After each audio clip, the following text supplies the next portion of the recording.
Pédagogique et qu'est-ce que les enseignants faisaient vivre sur le terrain pour contribuer justement par l'acquisition des savoirs sportifs et artistiques, comment on doit contribuer à former un citoyen sportif, éco-responsable dans la vie dans sa vie future, hein, avec toujours un pari sur l'avenir. Et c'est vrai que le SNEP donc travaille et met en place une activité forte sur les questions éducatives ou pédagogiques, comme on a pu le voir tout au long de la journée.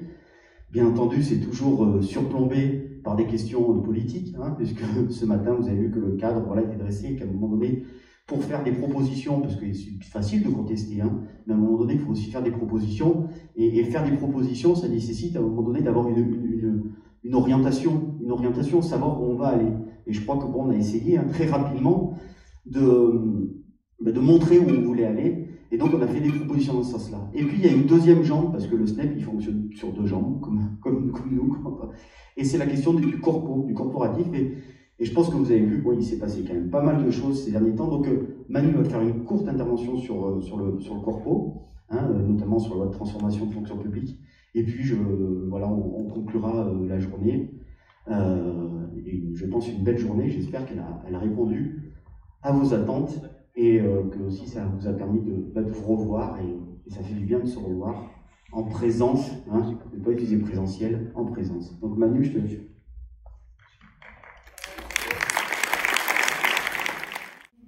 Alors effectivement, comme vous êtes nombreux aujourd'hui, c'était l'occasion aussi de donner un petit peu le ton des actualités corpo.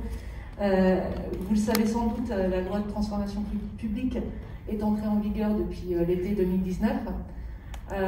Nous avons lutté contre l'arrivée de cette loi. Malheureusement, nous n'avons pas réussi à mobiliser suffisamment. Nous avons lutté parce que pour nous, cette loi est mortifère. Elle touche les agents, la garantie de l'équité, la transparence des actes et notre indépendance. Elle fait cela par le recours au contrat. Je vous rappelle que certains articles permettent le recours au contrat massif de contractuels, même sur des emplois permanents, hein, de type A, B et C, de catégorie A, B et C.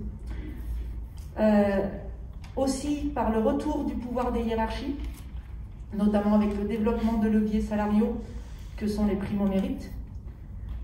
La fin du paritarisme, j'y reviendrai juste après, puisque ce sera le point local sur lequel j'interviendrai juste à la fin. La nouvelle sanction possible, je rappelle que maintenant, 3 jours de mise à pied à la seule demande du supérieur hiérarchique peuvent être sanctionnés. Et ensuite, la fusion des CHSCT et des CT. Nous nous sommes toujours opposés à cette loi, donc, et encore aujourd'hui, nous demandons son abrogation. De manière plus locale, et à l'heure actuelle, notamment concernant le paritarisme, et concernant aussi les actes de gestion, nous observons déjà des conséquences de cette loi. Alors, je vais juste aujourd'hui, là, m'attarder 2 minutes, pas plus, sur le mouvement intra, notamment, c'est-à-dire le mouvement des mutations 2020. Et je vous passe ici le message de l'administration qu'on a eu en groupe de travail, là, dernièrement. Alors, voilà son message. Suite à toutes nos demandes par rapport à la transparence du mouvement. Alors je vous le passe et je vous laisse en prendre acte. Nous agissons avec la plus grande équité lors de nos actes de gestion et nous comptons sur vous, organisation syndicale, pour convaincre les collègues de cette équité et de cette transparence. Et nous comptons sur vous pour ne pas nourrir cette défiance dont vous nous parlez. Alors, par rapport à ça, je rappelle ce que nous avons dit à l'administration, que nous ne remettons pas en cause le travail des agents, bien que dans certaines académies, le travail est n'est pas forcément bien fait. Hein, L'académie de Poitiers, les résultats des mouvements intra étaient catastrophiques, Mais en tout cas ici, de manière plus locale au niveau académique, on ne remet pas en cause la compétence ni la déontologie des agents, qui sont d'ailleurs au même titre que nous subissent cette loi, avec beaucoup moins d'agents pour traiter les mutations. Mais par contre, je rappelle quand même que chaque année, quand les FPMA existaient encore, comme donc les instances paritaires, nous relevions 10% d'erreurs, que ce soit sur les barèmes ou ensuite sur les affectations. De plus, en plus de ces 10% d'erreurs, cette année, avec la disparition des FPMA, les collègues n'ont eu aucune ou peu, très peu d'informations sur leur mutation ou leur non-mutation.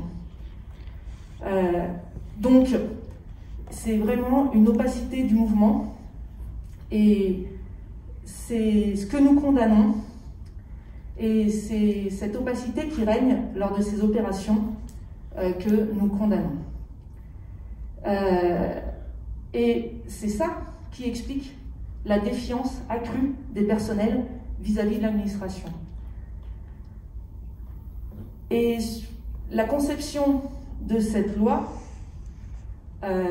en tout cas ses objectifs, sont de contourner les organisations syndicales et cherche à renvoyer la responsabilité sur les seuls individus. À cette conception, nous nous opposons et nous argumentons sur la nécessaire solidarité et l'aide aux collègues pour gérer leur carrière, lors des dédictions des règles, lors des barèmes, lors des stratégies et dans tous les autres actes. En somme, nous dénonçons la destruction du modèle social français protecteur des droits des personnels de la fonction publique issus de lutte et de résistance de nos aînés et en particulier l'établissement du paritarisme. Et donc nous comptons sur vous pour agir dès qu'il en est possible pour dénoncer cette loi et en demander l'abrogation. Merci. Donc voilà, on arrive à la fin, donc merci Manu, parce que c'est vrai que c'est toujours, vous êtes souvent, vous contactez souvent les commissaires paritaires, etc. C'est le domaine où il y a le plus de contact avec la profession. Et voilà, donc c'était important qu'elle en parle. Alors, je vais faire très court, parce que cette journée, voilà, c'est intéressant, on a pu échanger, on a pu se rencontrer comme c'était avant, on a pu s'informer, voir aussi qu'il y avait des gens qui agissaient, et je remercie là d'ailleurs les collègues voilà, qui font plein de choses dans leur établissement et qui malheureusement bien souvent ne sont pas suffisamment connus et ne pas suffisamment relayés au sein même de notre profession. Donc là, c'était aussi cette volonté-là, cette journée, ça permettait de donner la parole aux acteurs, parce que c'est les acteurs de terrain qui transformeront aussi et qui feront avancer la question de l'éducation physique et sportive et du sport scolaire. Parce que là, on a entamé des discussions qu'on poursuivra, qu'on continuera à avoir ensemble. Et c'est vrai que c'est important aussi de donner cette parole aux acteurs de terrain. Et donc, on tient vraiment à les remercier, puis les remercier pour le super boulot qu'ils font.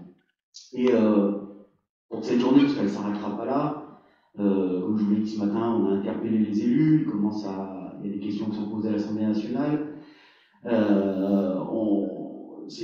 Toutes nos initiatives, elles passent dans les médias, les médias locaux, et puis vous allez voir qu'il y aura plein d'articles qui vont paraître là très prochainement. Et à l'issue de cette journée, on s'est dit on va faire un appel, que SNEP, le FSU Grenoble, qui s'intitulera EPS et sport scolaire, une urgence pour notre société. Je ne vais pas aller dans les chiffres parce que c'est bon. Voilà, ça reprend tous les points, tout ce dont on a discuté sur l'urgence sociale, l'urgence sanitaire, l'urgence écologique, et quelle est notre contribution, en montrant bien quand même qu'aujourd'hui, malgré les discours de notre ministre, et ben dans les faits, la discipline continue à être fragilisée en termes d'horaire, fragilisée en termes de conditions de travail, avec des effectifs par classe qui sont encore trop importants, quand on a dans les lycées à 35, 36. Fragilisé aussi parce que on n'a pas les équipements sportifs qui sont suffisants, qui sont souvent trop éloignés et qui sont aussi souvent encore très vétustes. Donc voilà, il y a des choses à faire en termes au niveau de la fragilisation en éducation physique. Et la marginalisation, c'est tout ce qui a trait à la place dans les examens. Comme je vous le disais ce matin, on a encore une éducation physique et sportive qui est malmenée en collège, puisqu'il y avait eu la disparition avec la réforme collège de l'épreuve physique, d'une épreuve réelle d'éducation physique et sportive au brevet des collèges, et au baccalauréat, il y a une minoration de la place du sport et des arts au baccalauréat, avec les 8 points, 12 points, voilà, je ne vais pas m'étendre. Et c'est vrai que lorsque j'en discutais hier avec Brice Guillard, avec donc, l'escrimeur qu'on a eu ce matin, et puis avec Tony Estanguet, c'est vrai qu'ils hallucinaient un petit peu. Non, mais, qu'est-ce qu'ils font quoi. Ils sont un peu intervenus dessus. Et donc voilà, il faut qu'on porte un certain nombre de demandes. Et c'est vrai qu'il y a une demande qui coûte rien, parce que bien souvent le politique nous renvoie, mais ça coûte cher. Quand on demande des postes en plus, quand on demande des heures en plus. Par contre, il y a une action qui serait, il y a une mesure qui serait hautement symbolique, c'est celle justement de la place de l'éducation physique aux examens, et donc au brevet des collèges, qu'il y ait des résultats sur les savoirs spécifiques de l'éducation physique qui soient prises pour l'obtention du BEP, et pas seulement dans les domaines du socle dont on a parlé ce matin, donc qu'il y ait une réelle prise en compte de ce qu'on enseigne et de ce que les élèves apprennent en éducation physique d'un point de vue moteur et culturel. Et puis, bien entendu, après on ira sur des mesures qui coûteront un peu plus, mais par exemple, on en a parlé ce matin, c'est 4 heures d'éducation physique et sportive pour toutes et tous, de la maternelle jusqu'au lycée. Les effectifs, les recrutements au concours, à un moment donné, on est aujourd'hui à 680, alors l'année prochaine on aura 18 000 élèves de plus. Donc nous demandons 1500 postes au concours dès cette année, et ceci pendant 5 ans. Et ça nous permettra de revenir, parce qu'on pourrait dire, non, ils sont complètement fous. Non, ça permettrait juste de revenir à la situation de 2007. On était dans cette situation-là, avec de tels recrutements. Et donc, moins de contractuels, etc., parce qu'ils pourraient justement avoir le concours. Ensuite, je passe les effectifs, la formation des enseignants. La formation des enseignants, voilà, je pense qu'il faut la revisiter, et en particulier celle des professeurs des écoles, où aujourd'hui, on a sur 2 années, c'est 53 heures de formation en éducation physique et sportive pour le premier degré, puisque le ministre Blanquer a décidé de mettre le paquet sur les savoirs fondamentaux, lire, écrire, compter, respecter autrui, et on a laissé tout ce qui était à côté. Donc à un moment donné, voilà, le rôle de l'école de faire accéder à une culture la plus large possible, et permettre aussi aux élèves de trouver une certaine voie de réussite dans certaines disciplines, eh bien on est en train de s'y asseoir dessus. Donc une formation aussi de qualité. Et puis, la question bien entendu des équipements, puisque on en a parlé quand même assez longuement. Thierry a fait une longue intervention sur des équipements éco-responsables, et donc on demande la construction de 1000 gymnases et piscines d'ici 2024, année des Jeux Olympiques. Il faut qu'il y ait un héritage, il ne faut pas que ce soit qu'une vitrine, il faut aussi que ça nous serve, et pour tous, pas que pour quelques-uns. Donc voilà, on le mettra sur le site, alors je pense qu'on le diffusera, ce sera un point d'appui aussi pour continuer nos batailles, nos luttes pour le développement de l'éducation physique et sportive et du sport scolaire à l'école. Et puis, vous avez vu des choses qui sont quand même, qui nécessitent des moyens. On a vu qu'il y avait une urgence, l'école, on a besoin d'école, et d'ailleurs, la crise sanitaire a montré à tout le monde.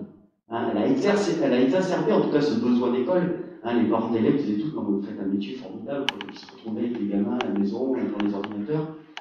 Et puis on s'est rendu compte aussi que les inégalités scolaires et sociales s'étaient aggravées avec cette crise, donc il y a un besoin d'école. On ne va pas revenir dessus, il y a aussi un besoin de pratiques sportives et artistiques, et cette crise l'a aussi exacerbé.